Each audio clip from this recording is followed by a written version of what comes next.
बाळा, आज मला तुझ्याशी थोडं बोलायचंय. थोडा वेळ थांबशील माझ्यासाठी? खूप धावतोयस रे तू, सुखाच्या मागे आणि पैशाच्या मागे.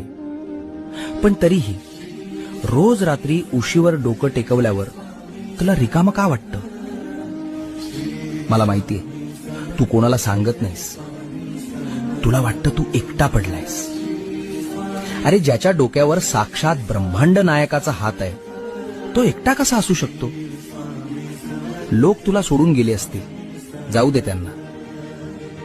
ज्यांनी तुला माती समजून पायाखाली तुडवलं, त्यांनाच एक दिवस तुला डोक्यावर घ्यायला लावीन. फक्त तू हिम्मत हरू नकोस. तुझ्या प्रत्येक संकटाची ढाल मी बनलोय. तुझं सगळं ओझं माझ्या पायावर सोडून दे. भिवू नकोस. मी, होय मी, तुझ्या पाठी